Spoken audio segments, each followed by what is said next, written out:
Um salve para você que vai me acompanhar hoje, falando sobre aquilo que os olhos não veem, mas que o coração e outros órgãos podem sentir.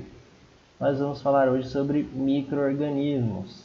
Para começar, eu vou definir os micro-organismos. São aqueles organismos que a gente não enxerga a olho nu. Então a gente precisa de um aparelho óptico, como você pode ver aqui atrás do meu querido colega usando o microscópio. Então a gente precisa de alguma forma para enxergá-los. Beleza? Bom, eu dividi em 3 grupos para a gente ver as características básicas de cada um e um pouquinho das doenças que eles podem nos causar, sem muitos detalhes, já que essa aula vai servir de embasamento para a atividade a seguir que vocês vão realizar. Beleza? O primeiro grupo que nós vamos falar é sobre os vírus. Bom, os vírus são seres acelulares. O prefixo A é de negação. Então, são seres que não possuem célula. Beleza? Nossa, mas como assim ele não possui célula? Como é que ele vive? Então, eu vou te explicar já já, mas primeiro eu vou te mostrar a configuração básica de um vírus. Tem o material genético, que pode ser DNA, mas também pode ser RNA. Tá? Esse material genético está protegido por um capsídeo e os vírus também têm ou não um envelope para protegê-los ainda mais. Beleza? As glicoproteínas são estruturas que os vírus usam para se fixar nos seus hospedeiros. Belezinha? É um organismo muito simples. E como ele se reproduz? Bom, aqui temos 2 formas diferentes de reprodução de um vírus utilizando a bactéria como hospedeiro. O primeiro é o ciclo lítico. No ciclo lítico, o vírus, que é esse consagrado aqui, vai chegar com as suas perninhas, vai grudar na parede celular da bactéria e vai liberar o seu material genético. Seu material genético vai se fundir com o material genético da bactéria e aí ele vai dar uma despertinho ali, vai usar a bactéria, né? Vai falar, eu vou usar, e no caso do ciclo lítico ele usa e depois joga fora. Ele usa o material genético e as organelas da bactéria para produzir as partículas virais. As partículas virais vão se tornar vírions e depois que viram vírus, elas são liberadas. A bactéria quebra, sofre uma lise. Lise significa quebra, né? E aí a bactéria morre e os vírus são liberados. Então o vírus veio, usou a bactéria e jogou fora. Nem jogou fora, cagou para a bactéria o vírus. O segundo ciclo é o ciclo lisogênico. Nesse ciclo aqui os vírus estão mais tranquilos. Ele só vem, ele vai se associar com o material genético da bactéria da mesma forma que ele fez no ciclo lítico, só que ele, no final das contas, ele vai sobreviver ali dentro da bactéria, podendo sobreviver por muito tempo, sem prejudicar a bactéria. A bactéria vai estar ali, vai estar sendo usada pelo vírus para ele se reproduzir, só que esse vírus não vai causar a morte da bactéria. Belezinha? Então tá bom. Bom, essa informação sobre a reprodução dos vírus é muito importante, porque esse é o maior argumento que os cientistas usam para dizer que os vírus não são seres vivos, né? Aqui no próximo slide a gente tem o questionamento. Será que eles são vivos? Será que não? Temos argumentos pró e argumentos contra. Bom, argumentos contra eles serem seres vivos, porque eles não são formados por célula, como eu disse lá no começo. eles não têm o metabolismo, né? A gente tem o metabolismo, a gente come, nossa comida é digerida, depois da digestão ela vem para as nossas células, é transformada em energia que é usada pelo nosso corpo, e isso é um ciclo que nós chamamos de metabolismo, junto com todas as nossas funções fisiológicas.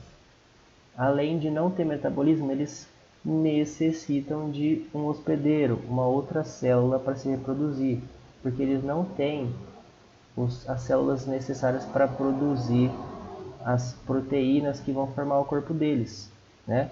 Que no caso são os ribossomos. Então, esses são os argumentos que falam contra eles serem seres vivos. Os que falam a favor, bom, eles se reproduzem. Assim como nós, também possuem material genético.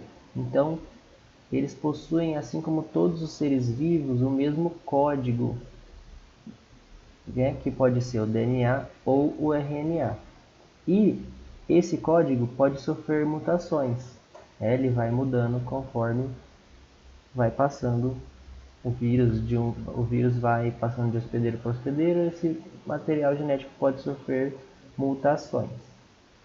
Porém, entretanto, todavia, o que ficou como consenso é que os vírus não são seres vivos.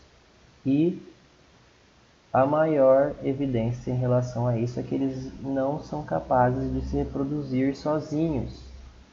Né? A gente vai ver aqui nos outros dois grupos que estudaremos adiante que eles são capazes de se reproduzir sozinhos. Né? E a partir desses dois grupos, todos os outros a seguir são capazes. Né? O grupo dos vegetais, todo o reino animal, sejam os cordados ou os não cordados, são capazes de se reproduzir sozinho. Beleza? Só o vírus que precisa de alguém para se reproduzir, então ele não é um ser vivo. Belezinha? Fechou? Não fechou. Sabe por quê? Porque eu não falei das doenças. Né? Eu falei que os vírus podem se modificar. Eles vão sofrendo mutações. E essa capacidade de mutar dos vírus é muito rápida. Tanto que estamos passando por esse momento na humanidade, a pandemia do Covid-19, devido a um vírus que sofreu mutações e deu no que deu. Né? É uma gripezinha? Um Covid não, mas o influenza que aparece aqui é um vírus da gripe. Também aparecem vírus que são responsáveis por ISTs, como o HIV e a herpes viral. Né? Também tem vírus que afetam os animais, como o rotavírus, que é o vírus da raiva. Beleza? Então os vírus têm um nicho muito grande. Né? Eles parasitam desde animais até vegetais e podem viver aí em diversos ambientes. Fechou? Agora que falar um pouquinho do vírus, vamos passar para o próximo grupo, que é o grupo das bactérias. Bom, as bactérias são seres unicelulares e procariontes. O que significa procarionte? Pro significa primitivo e carionte se refere à carioteca, aquela proteção, aquele local onde o material genético está organizado. Né? Então eles não têm uma carioteca para organizar o seu material genético. O material genético das bactérias fica no citoplasma ali, meio que boiando, né? Podemos dizer assim. Bom, as bactérias possuem o básico de um ser vivo, que é a membrana plasmática, o citoplasma, ribossomos e o material genético, no caso, o DNA. Algumas bactérias podem ter, além da parede celular, uma cápsula para se proteger, por exemplo, de vírus bacteriófagos, né, que são aqueles lá que a gente viu mais cedo que fazem o ciclo lítico ou o ciclo lisogênico. Beleza? Bom, como as bactérias se reproduzem? Existem duas formas de reprodução das bactérias. Ambas são assexuadas. A primeira forma é a divisão binária, que está escrito aqui no caso, você pode chamar de fissão binária, ou você pode chamar também de cisciparidade, que nada mais nada menos é do que uma bactéria se dividindo em duas, né? Que vai gerar organismos muito semelhantes, né? É um método de divisão que não tem variabilidade genética. Já na conjugação, há uma troca de material genético entre as bactérias, né? Através dos plasmídios. Então, trocam ali, trocam acolá e elas vão se reproduzir. Belezinha? Bom, uma coisa muito interessante sobre as bactérias é a quantidade de formas que elas podem se alimentar.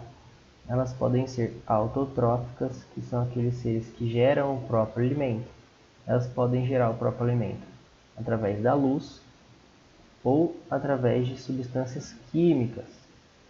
E elas podem também ser heterotróficas, então elas não geram a própria energia, elas tiram essa energia de algum outro lugar. Tá? Aqui a gente pode ver exemplos, por exemplo, de bactérias fotoautotróficas, as cianobactérias, né, que têm a clorofila, realizam a fotossíntese. A quimioautotrófica, as nitrobactérias, que são muito importantes para o ciclo do nitrogênio no solo. Elas também podem ser saprofágicas, né? As bactérias têm um papel de decompositores muito importante na natureza. Sapro é um prefixo que significa podre, e fágicas vem de fagos, que é comer, então comem coisas podres, né? Semelhante a alguns fungos que também comem material orgânico. Belezinha? Tranquilidade? Bora ver então sobre um pouquinho das doenças que as bactérias podem trazer pra gente? Bom, quando eu falo que as bactérias podem trazer pra gente, parece até uma coisa legal, né? Você fala, pô, alguém vai trazer aí um presente pra mim, maneiro. Mas não é nada disso, né? Apesar de terem doenças que são, digamos, inofensivas, como por exemplo a disenteria, né? Ela só vai ser muito ruim se você tiver disenteria e não tomar água, né? Aí vai ser complicado. Mas ela pode causar ISTs, como a gonorreia e o sífilis, e pode causar doenças fatais, como a pneumonia, tuberculose e a meningite. Beleza? Então as bactérias elas apresentam uma variedade de doenças, uma variedade de formas que elas podem afetar o organismo muito grande. Beleza?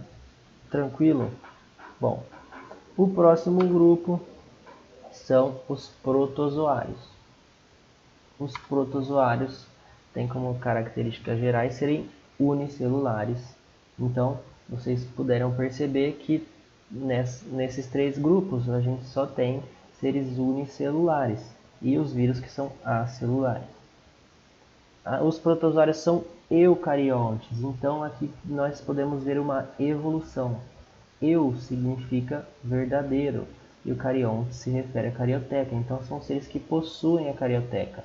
O material genético desses seres está armazenado ali dentro da carioteca, ele fica mais organizado.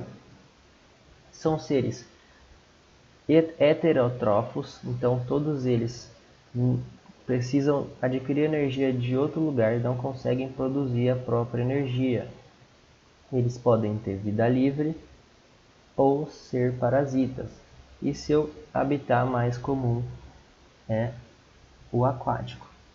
Beleza? Mas podem viver no solo, mas normalmente é um solo bem úmido. Belezinha? Esse fator dos comensais a gente vai explicar mais pra frente, né? É uma relação muito legal que os protozoários desenvolveram. Legal para eles, pra gente nem tanto. Bom, Como acontece a reprodução dos protozoários? Além de se reproduzir por fissão binária, como as bactérias, eles podem se reproduzir também por conjugação. Aqui podemos ver dois paramécios, eles se unem e eles têm duas estruturas, os micronúcleos e os macronúcleos. Primeiro, os seus micronúcleos sofrem meiose, então eles vão diminuir a ploidia, beleza? O que vai acontecer? O macronúcleo vai se degenerar e só vai sobrar um micronúcleo. Vai acontecer uma transferência de um para o outro, então eles vão trocar ali o micronúcleo com outro. Depois, esses micronúcleos vão sofrer mitose, então vai aumentar o número de micronúcleos sem mudar a ploidia. De todos esses micronúcleos que surgiram aqui, 3 vão se degenerar e outros 4 vão originar macronúcleo. Beleza? Bom, é um processo com muitas etapas, né? É importante aqui a gente perceber que os protozoários começaram a apresentar uma reprodução sexuada, né? O que também é mais uma evolução que esse grupo traz. Beleza? Bom, os protozoários são classificados de acordo com a sua movimentação. Os do filo Sarcodina, eles se locomovem por pseudópodos. O que são pseudópodos? Pseudo significa falso e podos significa pés. Então, são os pés falsos. Ameba. A ameba, ela vai... Tá lá, imagina uma ameba, uma bolinha. Tá lá a ameba, uma bolinha. Aí ela viu uma comidinha ali perto, ela vai projetando um pezinho aqui, projeta outro ali, até que ela consegue cercar o alimento, fazer fagocitose. E também, além de ajudar na alimentação, né, ela faz isso para se locomover. Beleza? O filo Flagellata, a locomoção por flagelo. Esse glorioso fiozão aqui que tem atrás, né, isso aqui parece até um espermatozoide, né, espermatozoide que possui um flagelo, por isso que é grande a semelhança aqui, que ele vai mexer no flagelo e vai se locomover por aí. O filo ciliata, que são os que se locomovem pelos cílios. O flagelo é um fio grandão, os cílios são vários fiozinhos que ficam em volta, né? Então, eles também vão se mexendo ali para ter a locomoção nesse filo aqui. O filo esporozoa não possui nenhuma estrutura de locomoção, né? Então eles vão depender aí da correnteza da água, por exemplo, para se locomover.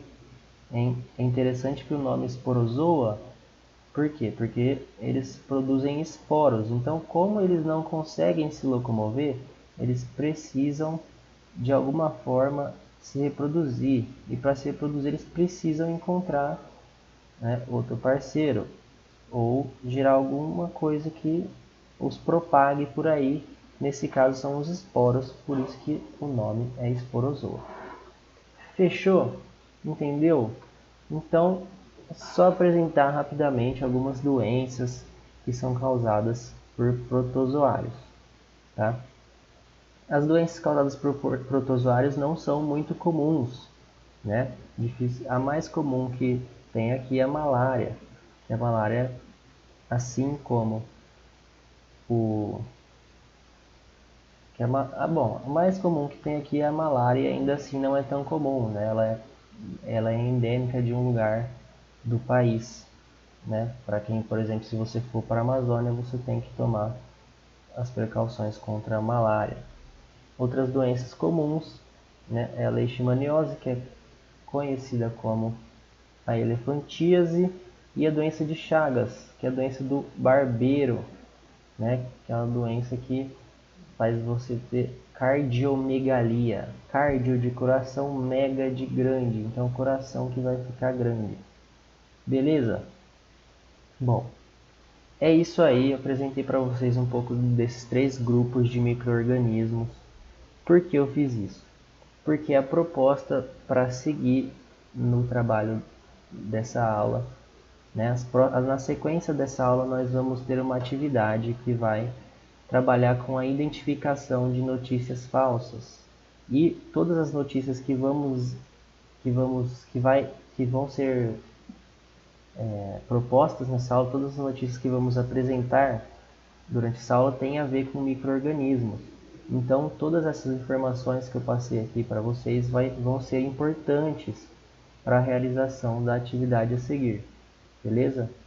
Então é isso, espero que vocês tenham gostado. Deixa o like aí para mim no canal, pode comentar qualquer coisa se você achou algum erro, se você não gostou de alguma coisa, se você quer me dar uma sugestão, deixa um comentário aí. Muito obrigado pela atenção, um grande abraço, tchau.